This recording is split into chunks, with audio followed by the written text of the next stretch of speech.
De volta à Redação Novo Tempo, pela Rádio e TV Novo Tempo.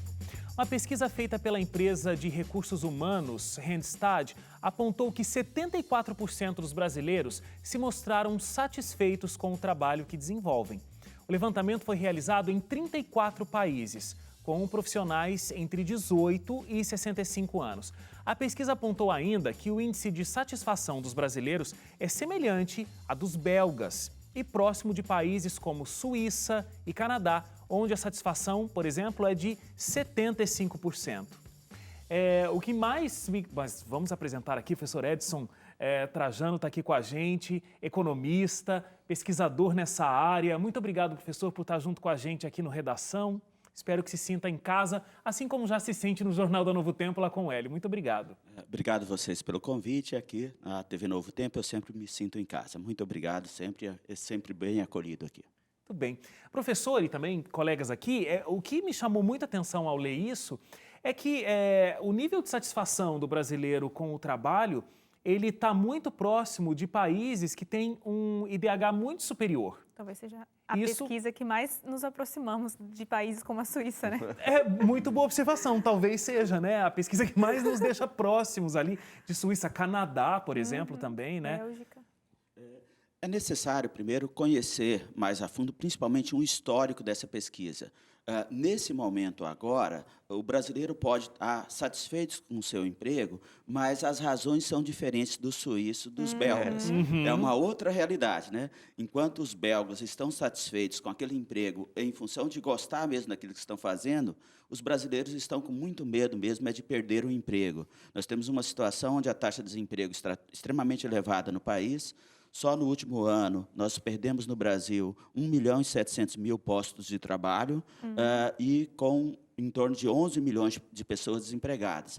Nessa situação, nós podemos observar, por exemplo, que manifestação sindical, greve, reivindicando o aumento salarial, não está ocorrendo. Por quê? Grande parte dos trabalhadores brasileiros, inclusive, tiveram redução da renda com o programa de proteção de emprego. Isso representa redução, em média, de 15% do salário dos trabalhadores brasileiros. Então, aqueles que têm emprego está fazendo de tudo para garantir esse emprego. Ô, professor, eu tenho um dado aqui, um boletim divulgado pela Fundação Instituto de Pesquisas Econômicas, né, FIPE. Cerca de 30% dos brasileiros estão aceitando reduzir o salário, você colocou, né, nesse número. 30%. Para não perder o emprego, Para não perder o emprego. Então, é melhor eu ficar aqui com menos salário do que eu não ter como me sustentar e sustentar a minha família. O que muda é o método de comparação, entendeu? Então, pegando outros países que foram alvo dessa pesquisa, Bélgica, Suíça, Canadá, entre outros aí, o método de comparação é assim, olha, eu estou satisfeito com o emprego que eu tenho, porque com o emprego que eu tenho eu consigo comprar boas coisas, gosto do que eu estou fazendo, enfim, são vários os fatores.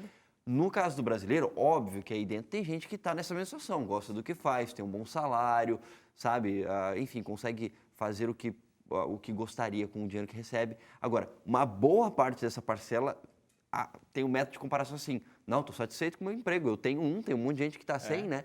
Então, do lado aqui tem um que não tem, no meu vizinho da frente não tem. Hoje, atualmente no Brasil, eu tenho a impressão que pela quantidade de pessoas, você falou, né, são cerca de 11 milhões, na verdade está quase chegando a quase 12 milhões já, né? Então, os últimos dados que eu tenho aqui é de 11 milhões e 600 mil, mais ou menos. Isso.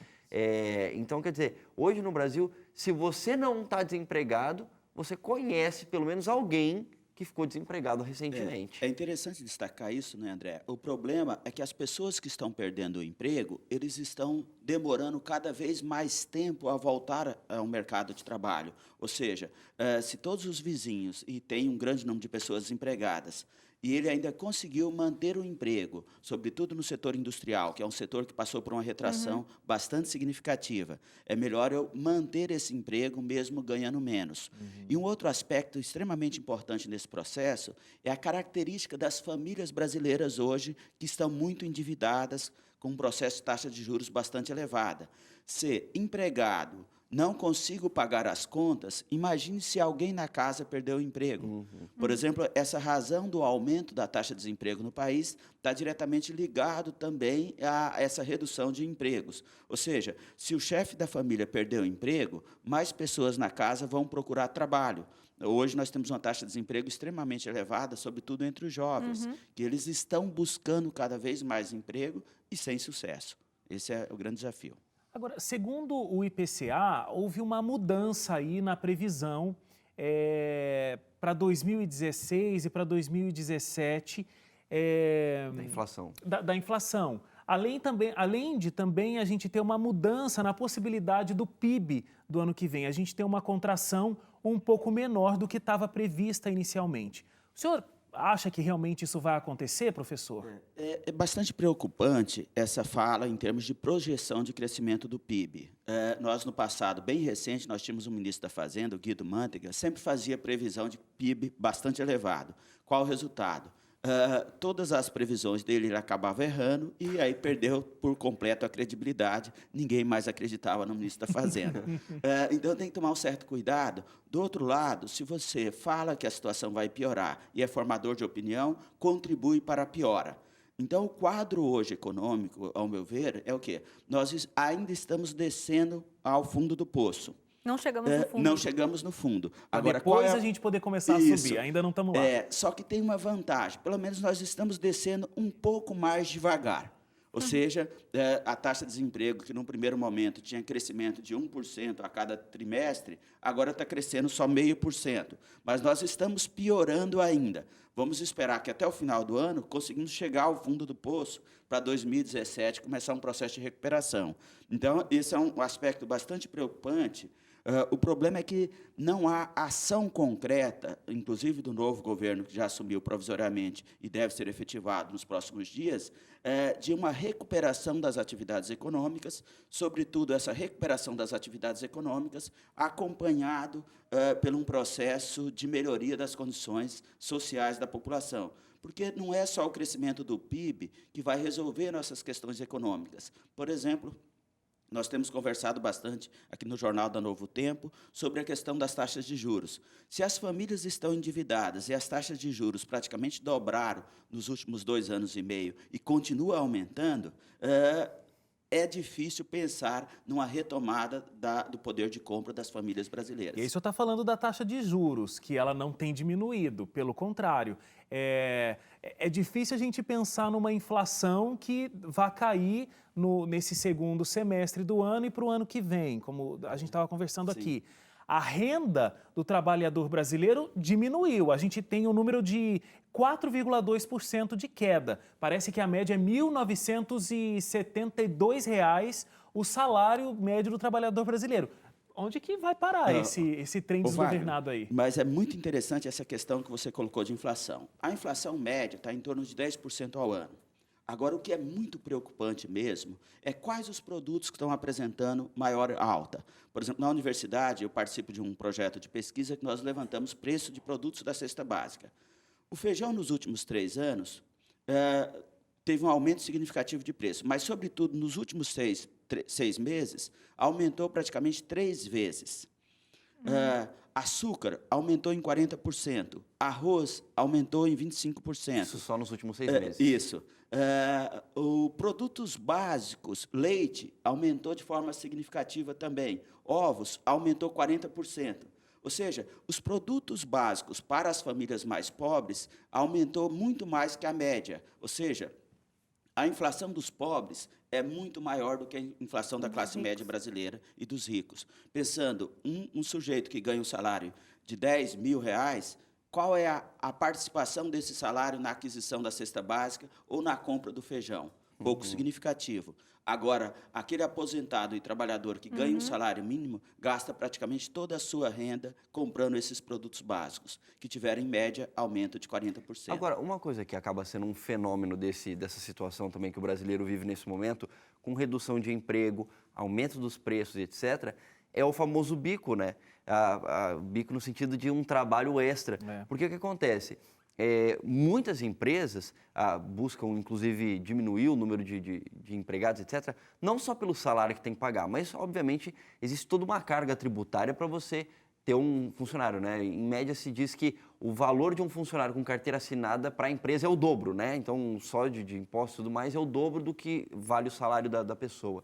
E, nesse caso, tem até alguns dados que falam que metade dos brasileiros, cerca de 48%, em 2015, de acordo com a CNI, a Confederação Nacional da Indústria, buscaram uma renda extra no ano de 2015. Então, em 2015 a coisa não estava como está agora ainda. E aí já deu uma piorada ainda, né? Então, quer dizer, o número de pessoas que está no trabalho informal, a gente pode dizer assim, porque esse trabalho não gera impostos, a menos que essa pessoa consuma com o dinheiro que ela recebeu.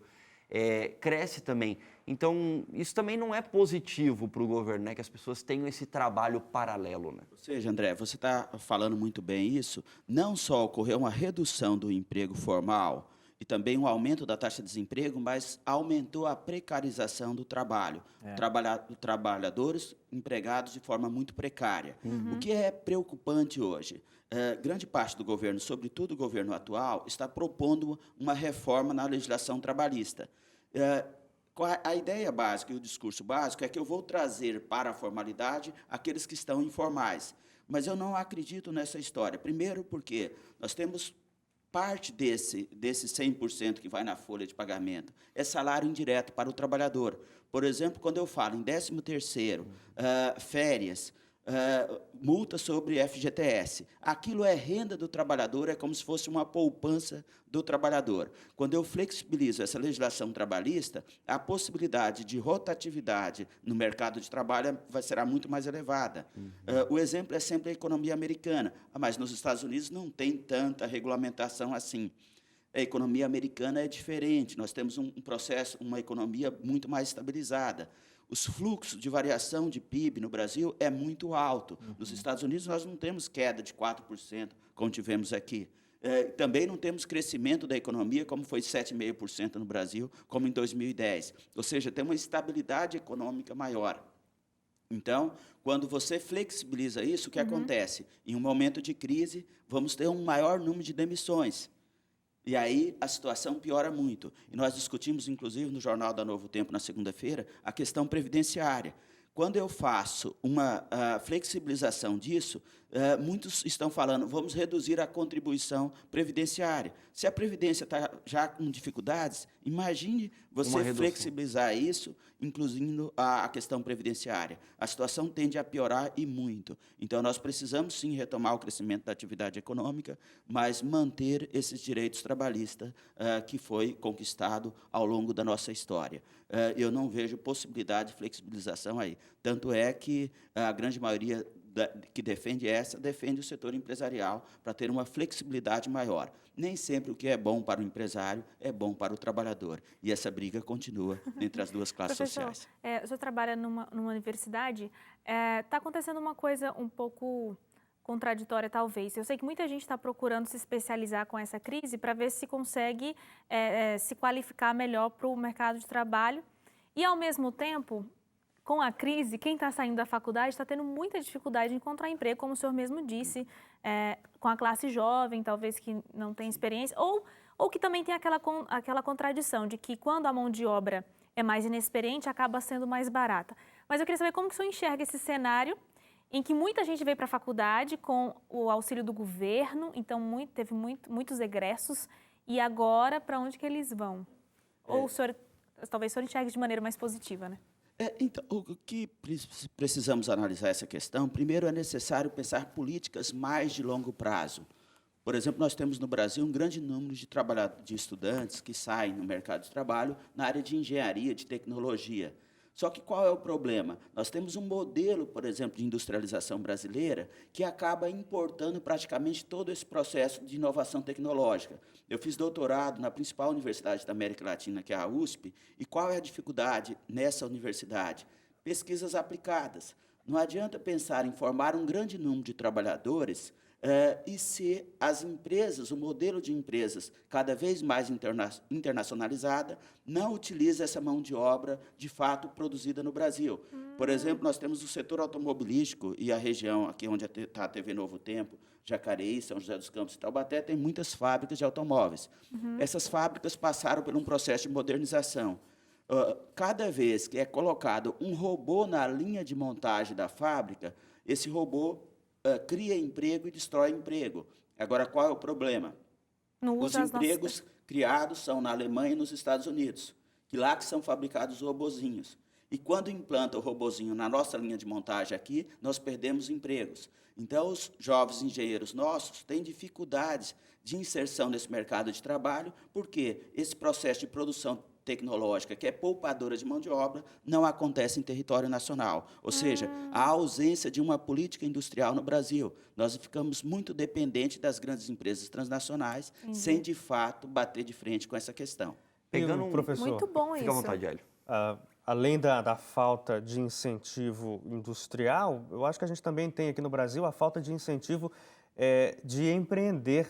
Porque a gente tem aquele costume, as pessoas têm assim, né, aquele sonho de encontrar um emprego fixo, que tenha carteira assinada, que tenha 13º, que tenha aquele monte de benefícios. E se agarrar nisso e ficar nisso. É por isso que tanta gente no Brasil sonha e luta muitos anos para conseguir um emprego público, né, que tem ali uma estabilidade garantida. E a gente pensa pouco em abrir o próprio negócio, em fazer algo seu. Por conta do risco, por conta de que é difícil, a carga tributária é alta, para contratar é caro, para demitir é caro. Então, são várias coisas que parece que têm que ser feitas para que a economia pegue um rumo certo. Então, o problema é que no Brasil a carga tributária é sobre o setor produtivo de fato, ao invés de ser a tributação da renda que o sujeito tira nesse processo. E falta incentivo, de fato, ao empreendedorismo no Brasil. Também nós tivemos uma reforma na educação brasileira, até respondendo a sua pergunta também, extremamente negativa.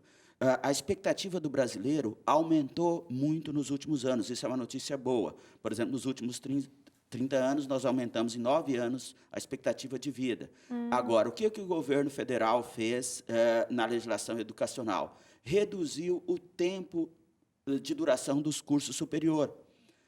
Se eu tenho uma taxa de desemprego alta e se a expectativa de vida do brasileiro aumentou, por que não deixar o sujeito mais tempo nos bancos escolares no país? Ao meu ver, o processo brasileiro foi inverso ao que está acontecendo, inclusive, em todo o mundo. Ao invés de você reduzir, ao invés de aumentar o tempo do jovem nas universidades, nas escolas, nós estamos reduzindo. Inclusive, isso foi um aspecto extremamente negativo na formação de professor, por exemplo.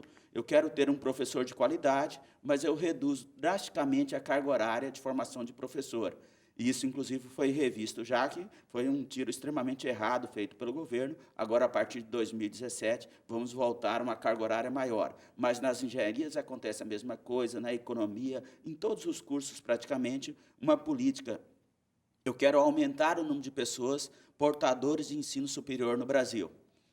O que não adianta nada dar o diploma para o sujeito. Quantidade, não qualidade. Isso, com a formação extremamente precária. Entendi. Por exemplo, vem o ensino à distância, que é extremamente positivo, mas não necessariamente jogar todo o peso no ensino à distância. O ensino à distância, ao meu ver, tem que ser complementar à formação universitária brasileira. Professor Edson Trajano, muito obrigado por ter vindo aqui com a gente, esclarecido aqui esses dados dessa pesquisa. Muito obrigado, espero que volte outras vezes aqui com a gente no Redação, viu? Já está o convite. Eu que agradeço e, convidado, estarei participando sim, principalmente nessa discussão sobre crescimento econômico e desenvolvimento, que nós temos que buscar sempre possibilidade que melhore a qualidade de vida do sofrido povo brasileiro. É isso aí. Muito bem, muito obrigado. A gente vai fazer a nossa parada para o intervalo, daqui a pouco a gente está de volta discutindo sobre os Jogos Olímpicos do Rio de Janeiro. Eles entram em pauta aqui no Redação, é um instante e a gente já está de volta.